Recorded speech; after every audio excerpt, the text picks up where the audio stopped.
를 보면 말이죠. 이제 그 출애굽기를 보면은 그러므로 이스라엘 자손에게 말하기를 6장 6절에요. 나는 여호와라. 내가 애굽 사람의 무거운 짐 밑에서 너희를 빼어내며 그 노욕에서 너희를 건지며 큰 팔과 큰 재앙으로 너희를 구속하여 이렇게 나간다고요. 그러니까 지금 이 문장은 뭐냐면 그 창세기 1장 2절에서 하나님의 영이 수면에 운행하다 때문에 이 문제가 다 빚어지는 거예요. 하나님의 영이 우리 자아의 수면을 갖다가 품고 있다. 이게 이제 알펜의 한마임, 메라헤페트 알펜의 한마임 때문에 이 문제들이 빚어지고 있다는 거죠, 지금. 예. 그 10개의 바이오멜 엘로힘을 좀 구속했단 말이에요. 근데 이제 10개의 바이오멜 엘로힘을 이루기 위해서 하나님과 가라사대 10번과 10계명을 완성하기 위해서 이제 애굽 사람의 무거운 짐 밑에서 이제 우리를 빼어냈다고 얘기한다는 거죠. 그러면 거꾸로 애굽 사람의 무거운 짐 밑에서 우리를 빼어내지 않으면 어떻게 될 건가? 그건 안 돼요. 그 가치가 없어요. 그 무거운 짐 밑에서 빼어내야만 진정한 가치를 느끼게 된다. 그래서 부자가 3대를 못 가는 게 다 그런 거라고요. 그리고 그 아버지가 너무너무 부자면 연약하단 말이에요. 자식이. 그 가치를 잘 모른다. 그 가치를 잘 모르고 지킬 수 있는 그 내적 기제가, 그 지혜가 없다 이거죠. 지혜가 없다. 지킬 수 있는 지혜가 부족하다. 그래서 그러므로 이스라엘 자손에게 말하기를 나는 여호와라. 내가 애굽 사람의 무거운 짐 밑에서 너희를 빼어내며 그 고욕에서 너희를 건지며 편팔과 큰 재앙으로 너희를 구속했다 이거죠. 지금 이렇게 나간다고요, 지금. 그래서 이제 이 주님이 이제 우리를 이제 구속하고 이제 이 모든 문제가 나가는데 이제 키포인트는 이제 오늘 할 키포인트는 뒷면에 6장 7절인데 6장 7절 한번 봐봐요. 너희로 내 백성을 삼고 나는 너희 하나님이 되리니 나는 애굽 사람의 무거운 짐 밑에서 너희를 빼어낸 너희 하나님 여호와인 줄 너희가 알리라. 이렇게 된단 말이에요. 그러면 애굽 사람의 무거운 짐 밑에서 우리를 빼어내는 목적은 뭐냐면 하나님 여호와를 알게끔 하는 데 목적이 있다는 거죠. 이게 목적이에요. 이게. 너희로 내 백성을 삼고 나는 너희 하나님이 되리니 그 다음에 너희 하나님이 되는데 이게 수단이 하나님의 이제 팥죽을 끓이는 섭리가 나간단 말이에요. 나는 애굽 사람의 무거운 짐 밑에서 애굽 사람의 무거운 짐이 이제 들어온단 말이에요. 이게 뭐 직장 생활로 들어올 수도 있고 뭐 자식이 속을 썩일 수도 있고 또 남편과 뭐 부인지간이 서로 갈등 관계일 수도 있고 뭐 여러 가지 형태로 이게 들어올 거라고요. 이게 뭐 빚보증을 잘못 써줘가지고 뭐 또 뭐 강타당할 수도 있고 뭐 여러 가지로 나는 애굽 사람의 무거운 짐 밑에서 너희를 빼어. 근데 근데 우리가 알아둬야 될 게 애굽 사람의 무거운 짐 밑으로 들어가는 그 원인이 어딨냐면요. 분별력이 없어서 그래요. 이게 르우벤이 없기 때문에 그렇다. 위강이 초등하고 기력의 시작이 없기 때문에 애굽 사람의 무거운 짐 밑으로 들어가는데 그 안에서도 하나님의 그 아주 섭리, 팥죽을 끓이는 섭리가 존재한다. 그래서 애굽 사람의 무거운 짐 밑에서 우리를 건져내는데 애굽 사람의 무거운 짐 밑에서 우리를 건져내는 게 목적이 아니라 하나님 여호와를 알게끔 하는 데 목적이 있다는 거죠. 이게 굉장히 중요한 거예요. 이게 굉장히 중요한 거고 이제 좀 있으면 이제 우리가 이제 나가야 될 것들이 이제 창세기에서도 이제 반복되지만 우리가 이제 나가야 될 것들이 이제 어디 부분에서 이제 좀 있으면 이제 이름들이 나가는데 이렇게 나간단 말이에요. 이제 방금 르우벤도 얘기했지만 6장 14절을 보면은 그 조상을 따라 집의 어른은 이러하니라. 이스라엘의 장자 르우벤의 아들 딱 나가는데 르우벤은 이제 빛과 어둠을 쪼개는 이제 기력의 시작인 거죠. 아주 위강이 초등할 정도로. 근데 이제 우리가 신약 때까지도 뭐 이제 신약 때까지는 뭐 그렇게 얘기했다고 치자고요. 우리가 르우벤은 그럼 누구냐? 그럼 기력이 빛과 어둠을 쪼개는 기력이 아주 승하고 위강이 초등한 자다. 그래서 분별력이 인생을 살면서 제일 중요하다. 이렇게 얘기하면은 그러면 이제 그 분별력은 어떻게 해서 이루어질 건데 하면서 나간다고요. 그 분별력은 도대체 어떻게 해서 분별력이 생길 건데 이렇게 나갈 거 아니에요. 그걸 물을 거 아니에요, 누가. 그럼 뭐 예를 들어서 믿음의 덕의 절제를 뭐 덕의 경건을 쫙 나간단 말이에요. 우리 신학대 이제 베드로 선친에 의해서 총론적인 게 나가는데 그러면은 뭐 믿음은 어떻게 얻어질 건데 그럼 덕은 어떻게 얻어질 건데 경건은 어떻게 얻어질 건데 이게 집요하게 물어오는 사람들이 있을 거라고요, 아마. 먼지 자리까지. 그러면 누베는 그러면 빛과 어둠을 쪼개고 위강이 초등하고 정말 기력의 시작인데 어떻게 얻어지냐? 그게 이제 나가는 거예요. 이제 그 한옥과 발루와 헤스론과 갈미 이렇게 나가는 거예요. 요 네 개를 가지고 있어야지 위강이 초등한 분별력을 취할 수 있다. 이렇게 나가는 거예요, 지금. 이게. 그 한옥은 뭐냐면 적용받고 나갈 줄 알아야 된다는 거지. 발루는 뭐냐면 이게 배 밑창으로 떨어져야 될 줄 알아야 된다는 거죠, 이제. 그래서 이제 양강나팔을 불 줄 알아야 된다는 거죠, 이제. 이런 것들이 어떤 이 하나하나의 그 순서, 내가 분별력을 갖추는 그 순서, 그 순서가 그만큼 중요하다는 거죠. 그러니까 이게 우리가 계속해서, 그럼 내가 여호수아 14장을 지금 공책에다 빼곡히 적어 놓고 있는데 아직 못 나가고 있는데, 나는 이제 여호수아 14장을 막 이제 적을 때, 그 이름들을 우리가 이제 그 이름들 안에 있는 속가지를 떠내는 거가 이제 중요하다고 떠냈는데 또 뭐가 나오냐면 바벨론 포로 유수기 때 이제 들어가는 사람의 이름이 나오는 거야. 그것도 나오는 사람의 이름들이 나오는 거예요.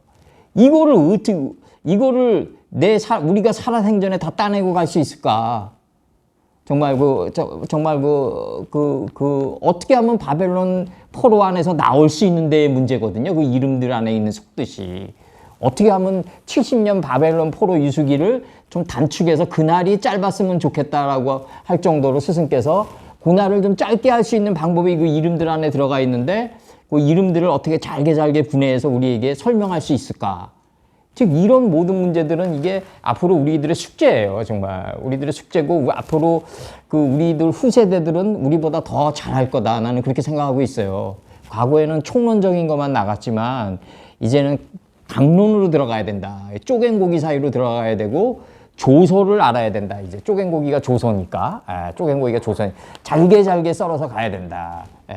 이병철 회장님 말씀대로 아주 미세한 거 하나 몰라가지고 사업의 흥망성패가 좌우되어진다. 이제 그런 것들은 이제 와서 와닿더라고요. 정말 몸에 와닿고 여기서 지금 그 6장 7절을 보면은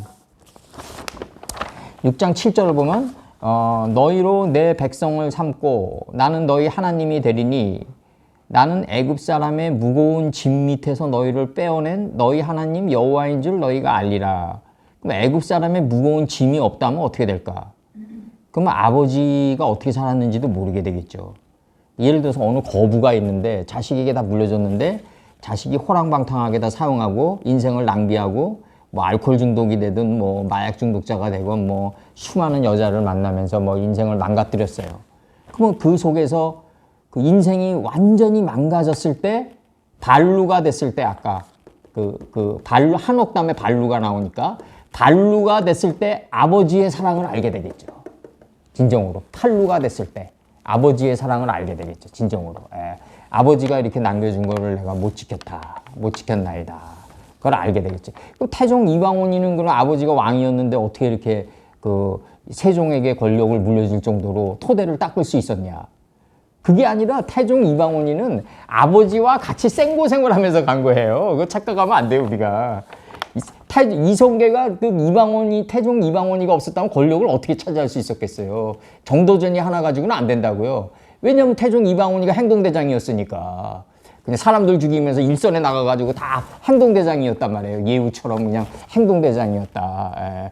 같이 고생했는데, 그렇기 때문에 같이 고생했는데 자기에게 왕권을 안 주려고 그러니까 거기서 반동행위가 나간 거라고요.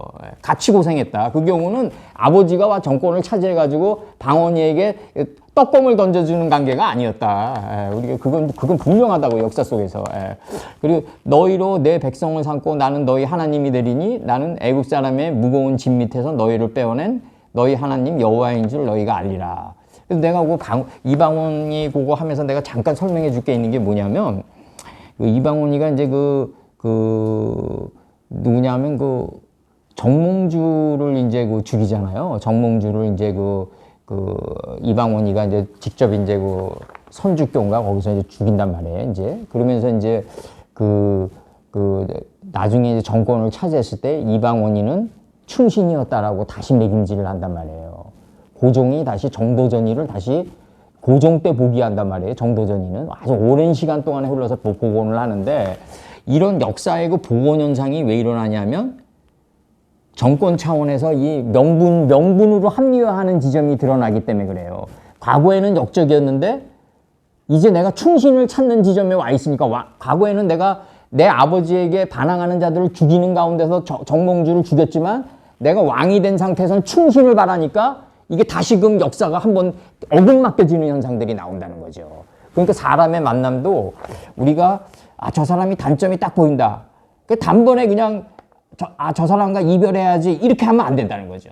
좀 더 시간이 지나고 말씀 안으로 우리가 들어가다 보면 다시 복원 현상이 일어나는 지점이 나온다는 거죠. 이게 역사 속에서 우리가 얻을 수 있는 교훈을. 그리고 그럼 어떻게 복원 현상을 느낄 수 있고 어떻게 그 사람의 단점을 보여도 그 사람에게 다시 만남이 리유니언 될 수 있냐 이거죠. 그 방법이 뭔데? 그러면요. 내가 출애굽기 6장 7절 나갈 때 지금 윤 권사님이랑 나랑 좀 예를 들어서 극단적인 예로 아주 안 좋은 감정 대립이 있었다. 예를 들어서 가상현실로. 그러면은 6장 7절쯤 나갈 때 감정 대립이 있었잖아요. 한 15장쯤 나가면 자연스럽게 복원이 돼요. 이게 씻겨져 나가면서. 이게 내가 노 권사님이랑 안 좋은 일이 있었다. 그러면 내가 노 권사님이랑 이별을 안 해도 나는 한 6장, 한 15장쯤 이게 나가다 보면 출애굽기를 이상하게 만남이 다시 리유니언이 된다는 거죠. 이게 하나님이 기묘자라는 거죠. 하나님이 기묘. 이런 현상들이 우리가 많이 일어나니까 이거 조직 관리할 때 굉장히 중요한 거예요. 조직 관리할 때 내가 어느 분에게 말씀을 전했는데 그 말씀을 전하는 그분과 사이가 안 좋다. 그러면은 지금 6장 7절이 나가는데 한 10장, 15장쯤 나갈 때쯤 보면 자연스럽게 만남이 다시 복원이 된단 말이에요. 아주 묘하단 말이에요. 이게 말씀의 위력이 그만큼 묘하다. 그래서 여기서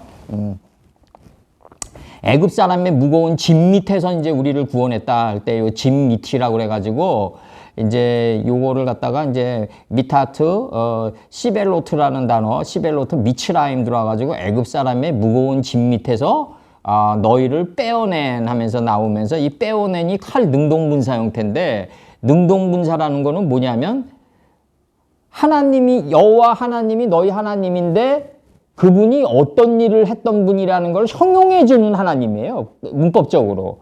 그러니까 너희 하나님은 누구다? 애굽 사람의 무거운 짐 밑에서 너희를 빼내준 하나님이다. 애굽 사람의 무거운 짐 밑에서 우리를 빼어내어 준 하나님이다. 그러면서 이제 그걸 설명해 주는 칼 능동분사 형태다. 능동분사는 뭐다? 명사를 형용해 주면서 형용해 준 걸 갖다가 오늘 이 순간에 우리에게 교훈으로 주는 거다. ing 형태에서 현재형 상태에서 현재 진행형 상태에서 우리에게 삶의 교훈을 던져주는 문법이 바로 칼 능동분사 형태다. 영어에서 아주 제일 어려운 파트예요. 이게 어학에서 제일 어려운 게 분사 파트다. 분사 파트는 명사를 형용시켜줘 가지고 삶의 교훈으로 던져주는 거다. 우리에게 이 순간에 현재 진행 상태에서 여호와 하나님은 누구? 애굽 사람의 무거운 짐 밑에서 우리를 빼내어 준 분이다 라고 형용해 주는 분이다. 형용해 주는 칼 능동분사 형태다. 그래서 이제 그 미타트, 이 밑에서 개념을 이제 나갑니다. 요 밑에서 이거 잘렸는데 이거 밑에서 개념이 나갑니다. 이제 밑에서 나가면 창세기 1장 12절에서 땅이 풀과 각기 종류대로 씨 맺는 채소와 각기 종류대로 씨 가진 열매 맺는 나무를 내니, 이 내니가 빼냈다라는 뜻이에요. 빼냈다. 이제 빼냈다. 똑같아요, 단어가. 하나님 보시기에 좋았더라.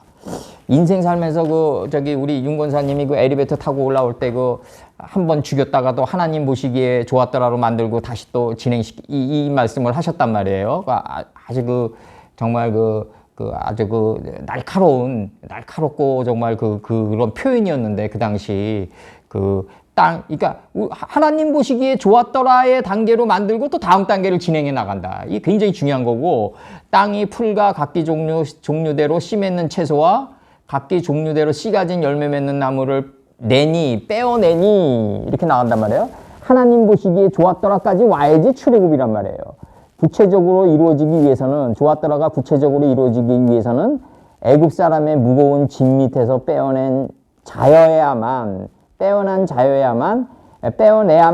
짐 밑에서 빼어내야만 그 참된 가치가 있게 된다. 짐 밑에서 빼어내야 된다. 짐 밑에서 빼어내야 된다.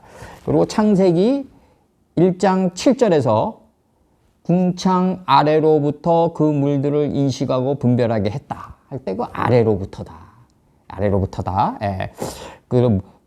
우리가 저게 있단 말이에요. 자기 자신을 본 자가 천하를 얻는다.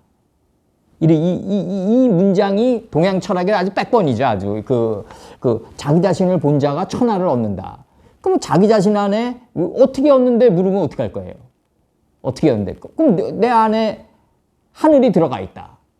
그럼 또 물어요. 하늘이 뭔데? 또 물으면 이름들인데. 그럼 이름들을 그러면 하나하나 성경은 이름들로 되어 있는데 이름들을 분해해야 될 거 아니냐. 그래야지 그 이름들이 내 영토가 될 거 아니냐.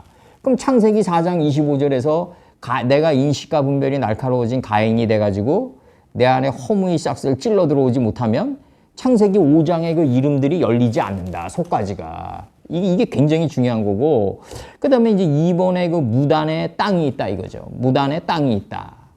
그러니까 창세기 1장 9절에서 뭐라고 나가냐면 무틀 땅이라고 해요. 이제 이 창세기 1장 9절에서 뭐라고 나가냐면 이렇게 나가요. 천천히 읽어드릴게요. 제가. 하나님이 이르시되 천하의 물이 한 곳으로 모이고 묻이 드러나요. 그럼 천하의 물이 이제 한 곳으로, 이 천하라는 게 왜 생기냐면 궁창 위로부터 그 물들을 인식하고 분별하니까 궁창 위의 물이 바로 하늘이 돼요. 그러니까 요 하늘이 바로 하늘천이 되는 거예요. 궁창 위의 물이. 그래서 궁창 위의 물 아래로 다 놓여요. 이제 하늘천 아래로 놓인다. 근데 이 천이 나를 본 마음 땅이 묻힌데, 나를 본 내 자신이 묻힌데 그 안에 들어가 있다 이거죠. 바로 천이. 이거 굉장히 중요한 거예요. 그래서 창세기 1장 9절에서는 미타트 하샤마임이 나온다. 그 다음에 창세기 4장 25절에서는 아벨 대신에 할 때 타하트 헤벨 요게 나온단 말이에요. 타하트 헤벨인데 그 아래가 대신으로 나와요. 이 대신이 뭐냐면 몸이 바뀌었다. 이게 몸을 대신했다. 이제 몸이 바뀌었다. 요게 아래예요. 아래. 이제 아벨을 찔러 죽인 대신에 다른 씨가 보이는데 그 다른 씨가 누구다? 바로 하나님의 말씀을 계승한 씨다. 그다음에 창세기 24장 2절에서 청컨대 네 손을 내 환도뼈 밑에 넣으라. 환도뼈 밑에 넣으라 할 때 환도뼈 밑이란 말이에요. 요게. 여기 요나 1장 5절은 이제 배 미층인데, 요거는 이제 야레카라는 동사가 들어와가지고 그 미층은 요 동사가 달라요. 이 타트가 아니에요. 야레카가 들어와요. 내려가서 누워 깊이 잠들라 이렇게 나오는데, 그 누워가 이게 원천의 복인데 창세기 49장 25절에서 창세기 49장 25절에서 위로 하늘의 복과 아래로 원천의 복인데, 이 원천 할 때 원이 뭐냐면 무저갱이에요. 무저갱. 원이. 근데 천은 뭐냐면 들어놓은 거에, 무저갱 안에 들어놓은 걸 갖다가 천이라고 그래요. 왜? 무저갱 안에 하늘이 있으니까. 무저갱 안에 내가 들어누웠다 이거죠. 그러니까 그 가인 손친에게 뭐라고 그러냐면 네가 선을 행하려면 들어올려야 될 거 아니냐. 선을 행하지 않으려면 들어누워야 될 거 아니냐. 이렇게 나간다고요.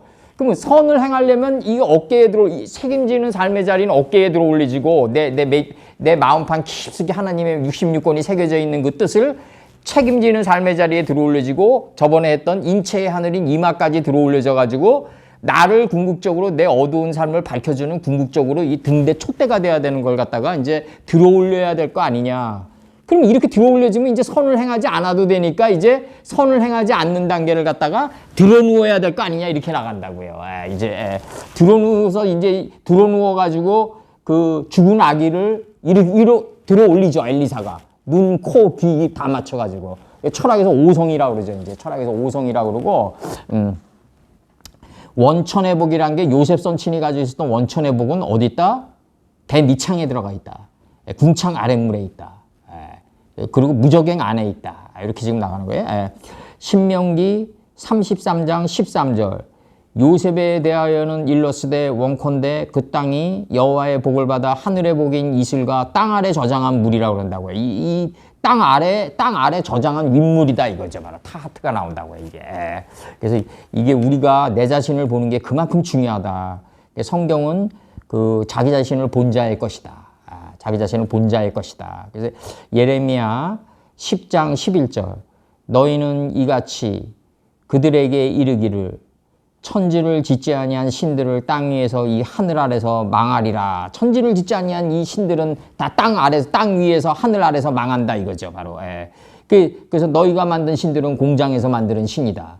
그 공장은 뭐다? 생각의 공장에서 만들었다 이거죠. 생각의 공장에서 만드는 신들이다. 그래서 내가 보기에는 그 그리스 신들이 말이죠. 그 헬라 자식들이 만든 그리스 신들이 내 개인적인 평가로는 적어도 서유기보다는 낫다. 서유기보다는 낫다. 불경에 적어도 이 수준으로 따진다면 하타흐토 하벨라카 이게 들어와요. 하타흐토 하벨라카 이게 나가요. 하벨라카 하타 흐토나 이렇게 들어요. 하타 흐토나 흐하고 약간 좀 강하게 발음 내줘야 돼요. 이거 아랫못이에요. 이게 이사야 22장 9절에서 너희가 다윗성에 무너진 곳이 많은 것도 보며 너희가 아랫못 이 아랫못이 실로암 물이에요. 이제 영어 헬라어로 실로암 이렇게 돼서 보냄을 받았다 이런 뜻이에요.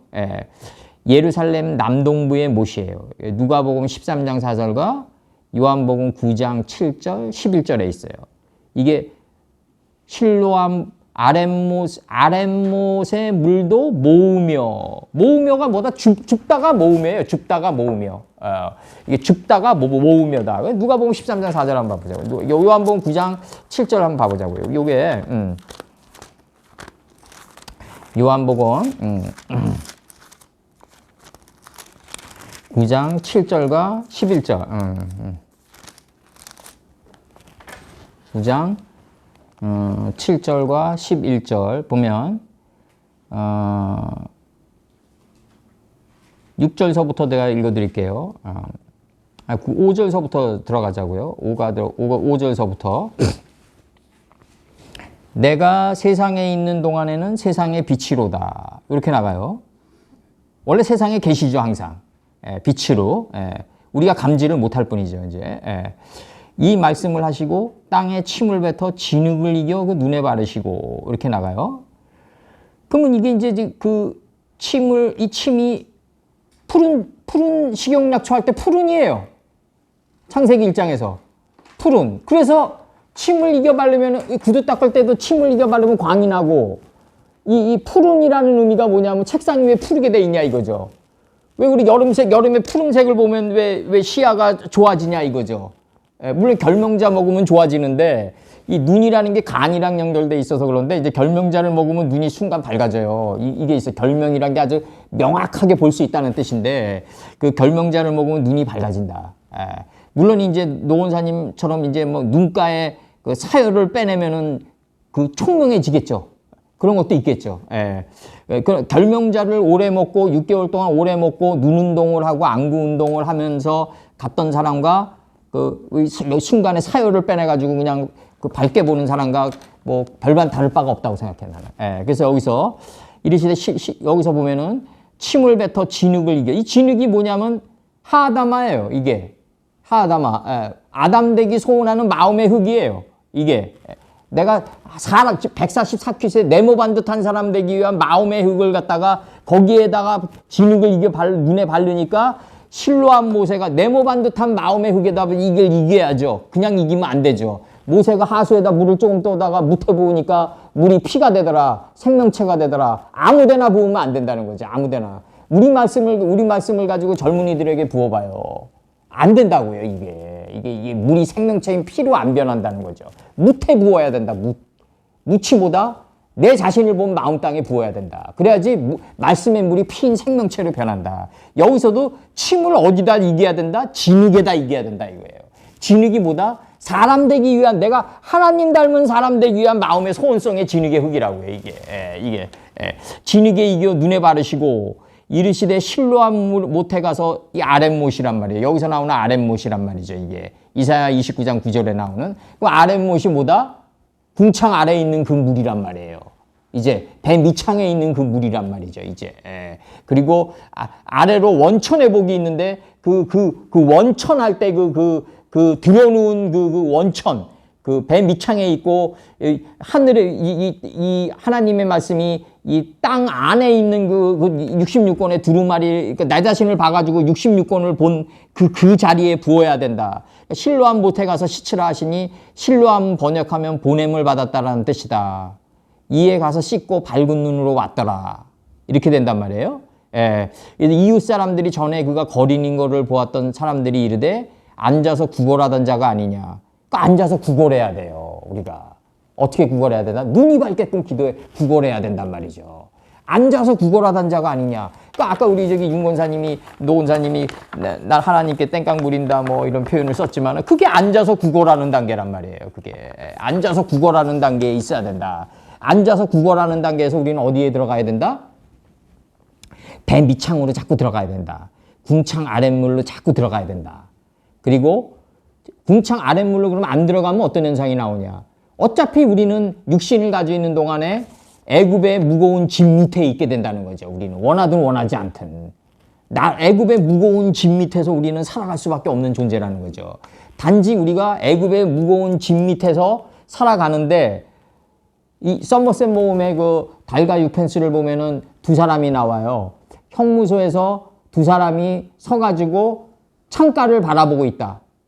하나는 진흙탕을 바라보고 있다. 한 사람은 하늘에 반짝이는 별을 바라보고 있다.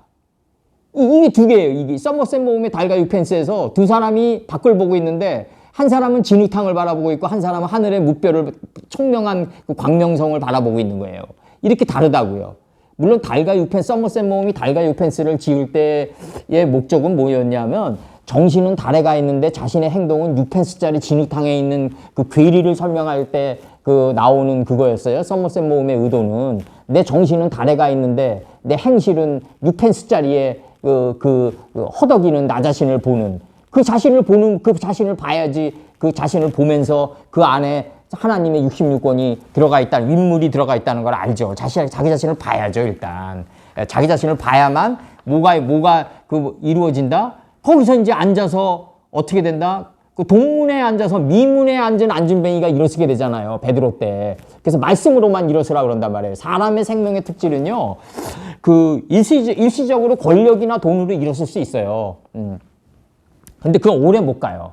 사람의 생명의 특질은 어떻게 해야 되냐면 하나님의 명령이 규례가 되고 율례가 되고 내가 법도가 돼서 일어서려면 말씀으로밖에 안 돼요. 이게 딴 길이 있다면 나도 딴 길을 제시하겠어요.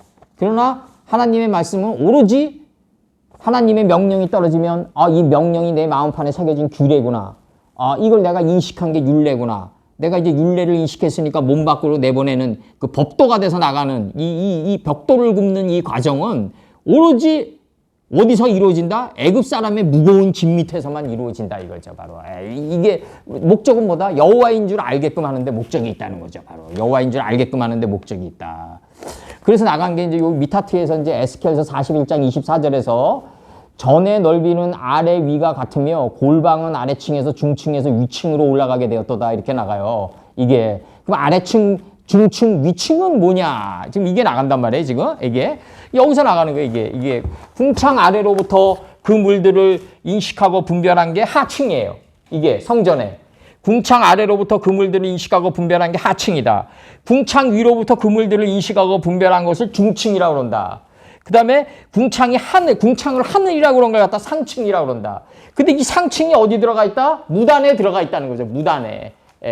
이 무단에 들어가 있으니까 이걸 들어올리기 위해서 애굽 사람의 무거운 짐 밑에서 우리를 그 노역을 시키게 했단 말이에요. 하나님께서. 하나님의 그 굳은 섭리란 말이에요. 그럼 우리가 하나님의 내가 어떤 고생을 하는데 이 하나님의 이 섭리를 모르고 고생을 하는 것과 알고 고생을 하는 것과는 천지 차이란 말이에요. 그 니체가 그 뭐라 그러냐면요.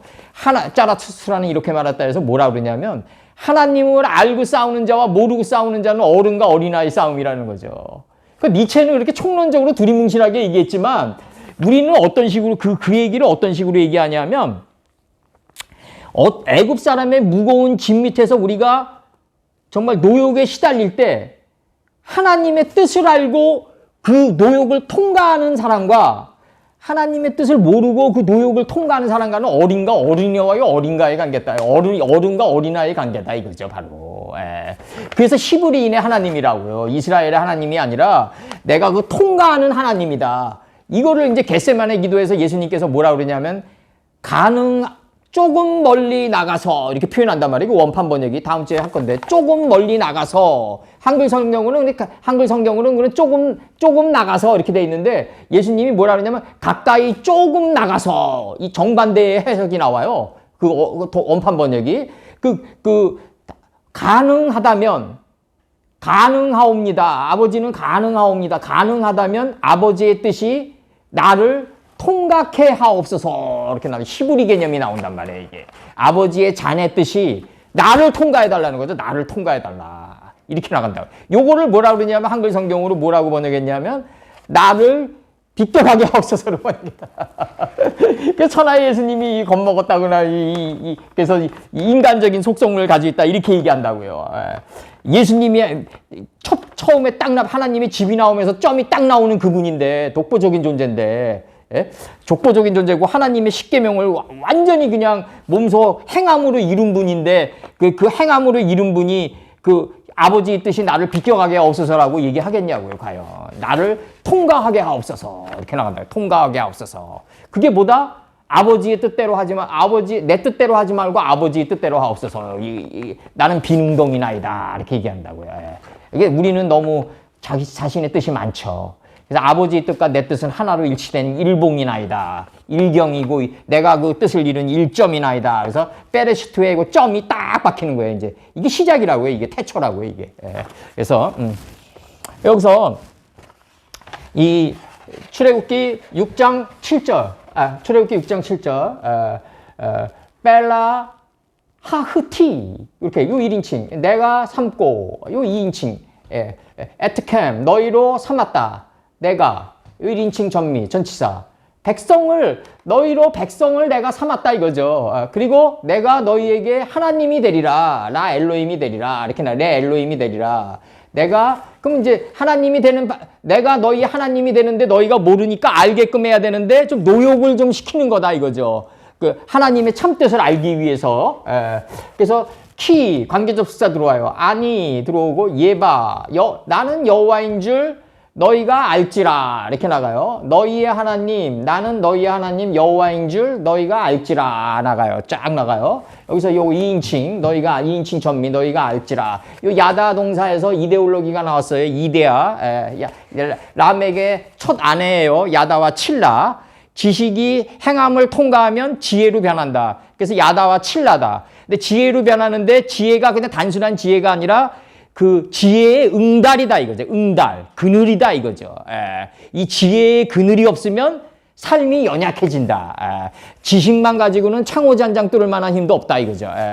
그러면서 나오는 게 하모치, 이게 나가요. 이 하모치가 이게 히필 분사 능동태란 말이에요. 이게 히필 분사 능동태인데 요게 이제 히필형이죠. 요게 히필형. 요걸 뭐라 그러냐면 히리크 위드 요드라고 그래요. 히리크 위드 요드다 이렇게 나가요. 요게 히릭과 요드다. 히릭이 요드가 점이에요 결국. 왜냐면 요드가 이게 요드니까 요드다. 요드는 뭐다? 헬라어로 이오타다. 근데 이게 이오타가 점이다. 그러면 헬라어로 이오타가 히브리어로 요드다. 요들은 딱 쓰면 알파벳으로 쓰면 요거다. 요게 명사 3인칭 남성 단수다. 그러니까 그가 창조했다가 나오는 거예요, 이제. 그가 창조했다. 그가 누구냐? 사도행전에서. 이사야서에 써 있는 그가 누구냐? 에티오피아의 국고 맡은 내시가 그분이 누굽니까? 3인칭 단수가 계속 나간단 말이에요. 그분이 바로 예수님이다. 그래서 너희 하나님 여호와인 줄 나는 너희 하나님 여호와인 줄을 너희가 알지라. 그리고 너희 여호와인 줄을 아는데 이분이 어떤 일을 했냐를 형용시켜 주는 거예요. 너희 하나님 여호와를 형용시켜 주는 분사 능동 형태다. 그러니까 하나님이 어떤 일을 해냈냐 이거죠. 그걸 설명해 주는 거예요, 지금. 나간다. 모치. 그다음에 에트캠. 그다음에 미타트. 이게 나가는 거예요. 미타트. 미타트. 시벨로트. 미츠라임. 애굽 사람의 무거운 짐 밑에서 너희를 빼어낸 너희 하나님 여호와인 줄을 너희가 알지라. 나는이 들어가는 거죠. 나는 너희 하나님 여호와인 줄 너희가 아는데 어떤 하나님이냐? 너희를 애굽 사람의 무거운 짐 밑에서 빼어낸 너희 하나님 여호와인 줄 너희가 알지라. 이렇게 나와요. 애굽 사람의 무거운 짐 밑에서 빼냈다 이거죠. 그래서 이게 이 칼 능동분사, 시필형 능동분사는 분사 능동이란 건 어떤 거냐면 명사를 수식해가지고 형용해 주는 거다. 그러니까 예를 들어서 노 권사님이 어떤 분이냐를 형용시켜 주는 거다. 지금 이 순간에. 과거 미래도 아니고 지금 이 순간에 그걸 설명해 주는 거란 말이에요. 교훈의 빛으로. 그 애굽 사람의 무거운 짐 밑에서 없으면은 하나님임을 우리가 모르게 되는 거죠. 참된 하나님을 모르는 거죠. 내 아버지를 모르는 거죠. 그렇게 되는 거죠. 알기야 알겠지만 참된 아버지가 아닌 거죠.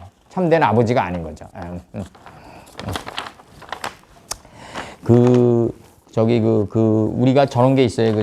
옛날에 내가 읽었던 책 중에서 아카바의 선물이란 책이 있는데, 이게 이제 옛날에 신약 시대 때 아라비아의 거상을 임상옥이급이죠. 우리나라의 임상옥이급인 이 아주 유명한 책인데, 이 다락방에다가 꼭 이렇게 이 자물쇠를 채워놔요. 이 양반이.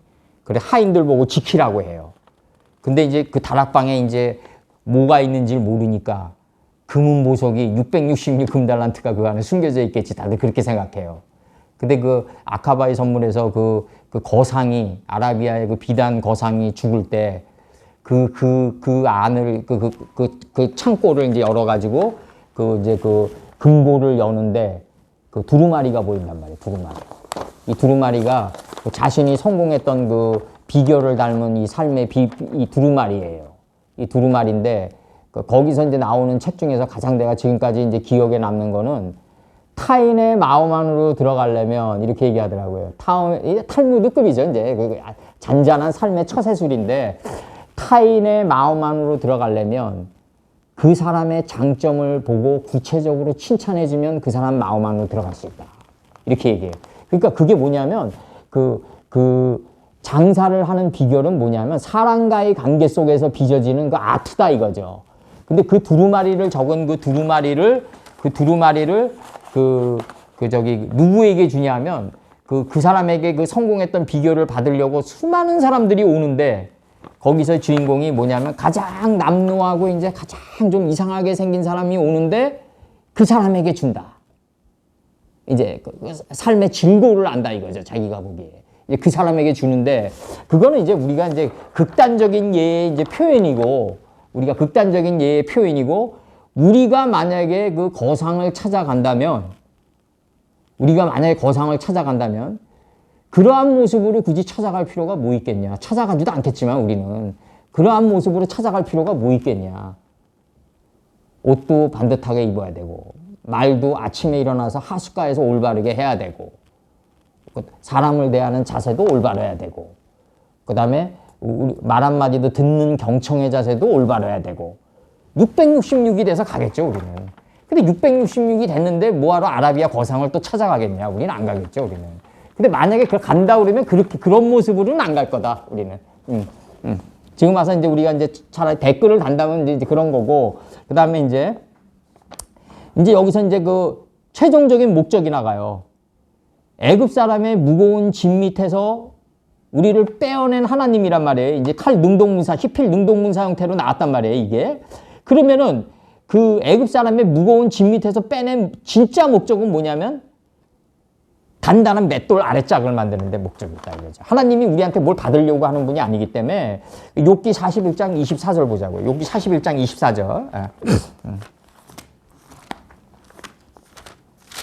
욥기는 뜻이 원수예요. 원수.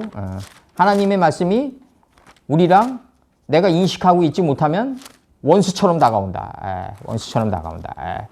그래서 하나님이 예수님께서 원수를 사랑하라고 하셨던 것이다. 욥기 41장 24절. 욥기 41장 24절. 이렇게 나가요. 그곳의 가슴은 돌처럼 튼튼하며 맷돌 아랫짝같이 튼튼하구나. 맷돌은 이제 이게 알라 하는 거죠. 이 맷돌 아랫짝에 맞아가지고 누가 죽냐하면 아비멜렉이 죽는 거죠. 이제 머리를 맞아가지고 여인이 던진 맷돌짝에 맞아서 죽는 거죠. 이제 그럼 여기서 나가는 게 이제 목적이 있다. 이게 애굽 사람의 무거운 짐 밑에서 우리를 빼어냈는데 우리는 맷돌 아랫짝까지 단단하게 돼서 이걸 빼어내게 된다. 그래서 그것은 가슴은 돌처럼 튼튼하며 맷돌 아랫짝같이 튼튼하구나. 그래서 아랫짝이 된다 이거죠. 아랫짝이 된다. 이 아랫짝이 윗짝이고 윗짝이 곧 하늘이다. 이 하늘이 육신을 입고 나타난 게 예수님이다. 이 정말 예수님 하늘이다 이거죠. 하늘이다.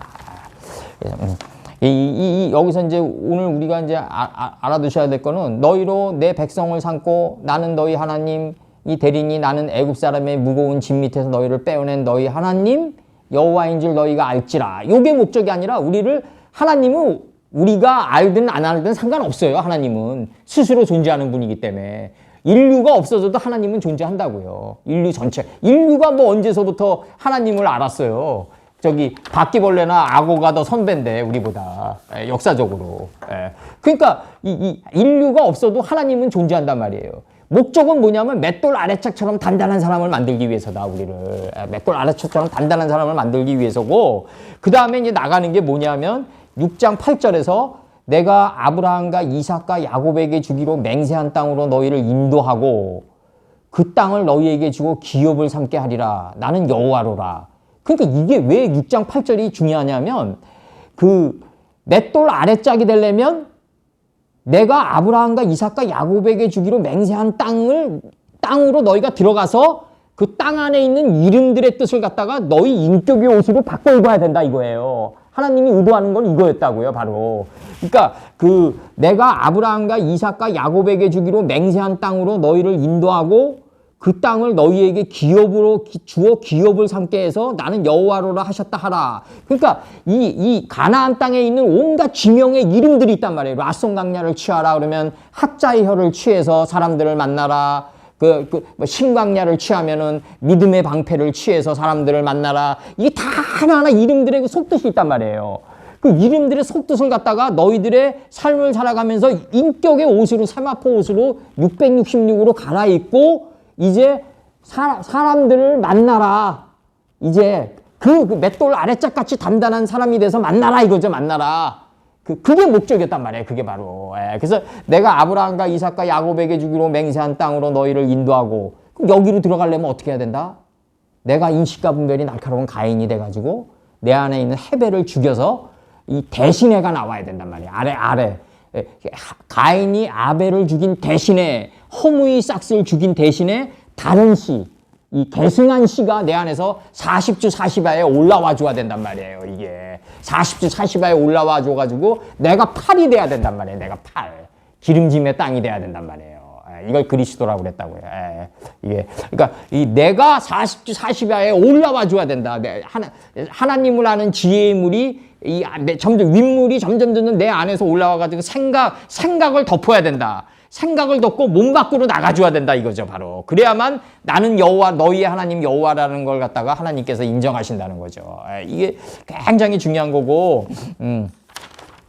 그래서 이제 여기서 나가는 거는 이제 다음에는 이제 좀 더 많이 나갈 건데, 다음에는 마태복음 26장 39절 나갈 거예요. 이게 성경에서 백번이 뭐냐면, 위로는 하나님을 경외하고 X축으로는 내 이웃을 내 몸처럼 사랑하라. 이건 대신이란 말이에요. 이게 대신. 대신, 몸신이니까. 내 이웃을, 내 이웃이란 게 뭐다? 바로 하나님의 말씀이 내 마음판에 새겨져 있는 그 이웃이다 이거죠. 이웃이 내 몸처럼 사랑하라. 네 몸이 되란 얘기거든요. 결국 가서는. 이게 내가 너희들에게 새 계명을 주노니 하면서 나가는 이 말씀과 또 하나의 요체가 있는데 그게 뭐냐면 좀 가까이, 좀 멀리 가까이 나가서 이렇게 나간다고요. 아버지의 잔이 나를 통해서 지나가게 하옵소서. 히브리인 중에 히브리인이란 말이야. 예수님께서. 아버지의 잔의 뜻이 나를 통과하게 하옵소서. 내 뜻, 아버지의 잔의 뜻이 나를 통과하는 게 뭐다? 내 뜻대로 하지 마옵시고 아버지 뜻대로 하옵소서. 더 정확히 얘기하면요. 내 기쁨이 아버님의 기쁨이나이다. 아버님의 기쁨이 내 기쁨이나이다. 우리 윤 권사님의 한 2, 3주 전에 그 멋진 표현은 하나님 보시기에 좋았더라가 내 기쁨이나이다. 내가 좋아하는 것이나이다. 이렇게 나가는 게 바로 겟세마네 기도의 요체다. 하나님이 좋으면 나도 좋아야 된다는 거죠. 하나님은 좋은데 에덴 동산인데 동편이에요. 그러면 이상하다는 거지, 이거. 에덴 동산인데 에덴 동산 동편인데 화염이 나와, 다음에. 그러면은 이거 내 부서질 게 많은 거구나. 하나님의 말씀은 기쁜데, 기쁨의 말씀인데 원수처럼 다가와요. 왜 나만 고생하지? 이렇게 되면 이게 아무것도 안 되는 거라고, 이게. 내가 애굽 사람의 무거운 짐 밑에 있을 때도 하나님의 그 팥죽을 끓이는 오묘한 섭리를 알고 통과하느냐 못 통과하느냐. 이건 어른과 어린아이 차이의 발걸음이라는 거죠.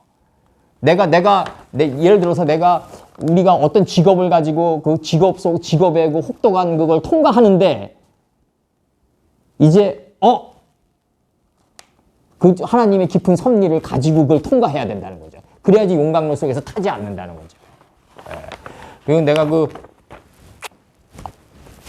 윤 권사님이나 노 권사님의 이렇게 대화, 자주 통화는 안 하고, 뭐 자주 대화도 우리가 안 하지만, 주일날 이렇게 만나서 딱 얘기하시는 걸 보면은, 직업을 가져도, 또, 윤 권사님도 그렇고, 또, 노 권사님도 그렇고, 또 직업을 가져도 그렇게 많은 돈을 바라지 않고, 쓸만한 돈만 바라는구나. 내가 그걸 느껴요. 애굽 사람 야곱이 자기 자식들한테 애굽에 가가지고 양식을 구해오라고 할 때 양식을 조금 가져오라. 그리고 우리가 산에 가서 약초를 캘 때도 뿌리는 남겨놓고 쓸 만큼만 가지를 치고 나머지 몸통은 남겨놓고 내려온다. 끝으로 이제 우리 권장로님이 오징어 게임 보라고 그래서 내가 한번 보고 오징어 게임에서 스님으로 나왔던 분, 그분이 인터뷰하는 걸 내 공책에다 적어놨는데 산으로 올라갈 때 그렇게 나가고 나이 드신 분, 번호는 내가 좀 까먹었는데 그 나이 드신 분이 얘기하는 걸 내 적었어요. 우리가 산으로 올라갈 때 아름다운 꽃이 있으면 그 꽃을 꺾는 게 아니라 그 꽃의 아름다움을 보고 그 아름다움에 취해서 산을 올라갔다가 내려올 때 다시 보는 거다. 그 얘기를 하시더라고요. 그래서 우리가 어떤 최배달이 극진가라대 총수인 최배달이 얘기한 게 맞아요. 우리가 어느 분야든 한 분야를 인생을 걸고 한 분야를 오래오래 그 분야를 걸어갔던 사람들은 성패와 상관없이 마땅히 존경받을 필요가 있다. 그러니까 이분이 스님 역할만 했단 말이에요. 평생을. 그 스님 역할만 하고 노인 역할만 했어요. 그리고 뭐 별다른 이렇게 조연 중에서도 변방이었어요. 조연 중에서도 이렇게 딱 중심에 서 있는 분이 아니었는데 이분이 딱 이제 오징어 게임으로 딱 뜨시고 이제 모든 다가오는 그 광고도 다 이제 다 안 해요. 안 한다고 그러더라고. 광고도 안 받는다고 그러더라고, 자기가. 그러면서 이제 자기가 마지막 소원은 영국으로 괴테의 파우스트를 해보고 싶다. 그렇게 얘기하더구만요. 괴테의 파우스트를 해보고 싶다.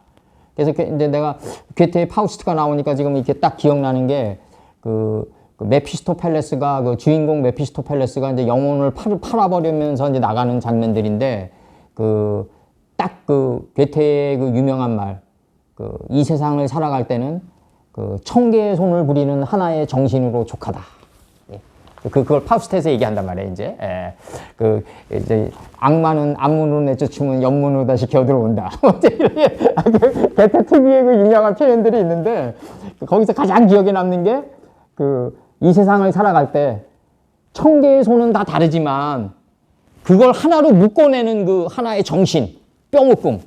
동일한 날로 묶어내는 것도, 동일한 날이 뼈묶음이니까. 동일한 날, 모세 때나 뭐 이사야 선친 때나 예수님 때나 뭐 아무 때나 여호수아 선친 때나 동일한 뼈묶음으로 우리가 가져야 된다. 하나의 정신으로. 예. 청개의 손을 부리는 하나의 정신으로 족하다. 그 하나의 정신이 뭐다? 바로 이 성경 66권이다. 예. 바로 성경 66권이고 우리가 살아가면서 그 산으로 올라갈 때 아름다움을 보면 그걸 소유하고 꺾으려고 그러지 말자. 내려와서 다시 봐야 되지 않냐. 내려와서 다시 봐야 되지 않냐. 그게 오랜 노배우가 한 길을 걸었을 때 나오는 발언이다 이거죠. 한 길을 걸었을 때 나오는 발언이다. 참 그 야곱 선친이 자식들에게 애굽에 가서 양식을 조금 가져오라. 이 참 이런 표현들이 이제 그 삶의 잔잔한 출애굽으로 오늘날 우리에게 다가온다. 이제는. 옛날에는 뭐 홍해바다 갈라져서 무치 뭐냐 뭐 그냥 번뜩번뜩한 거 좋아했단 말이에요 우리가. 이마에 666이 뭐냐 뭐 이마에 666을 하더라도 우린 잔잔하게 나간다 이제는. 별 큰 요동이 없다 이거예요. 삶의 잔잔한 삶의 교훈으로 이걸 갖다가 나갈 수 있어야 된다. 그래서 오늘 여기서 나가면서 그 무단에 이 애굽 사람의 무거운 짐 밑에 있을 때 그걸 하나님의 깊은 팥죽을 끓이는 섭리를 알고 나가는 자와 모르고 나가는 자는 어른과 어린아이 차이 같다. 알고 나가야 된다. 우리는 알고 나가야 된다. 그래서 오늘 여기까지.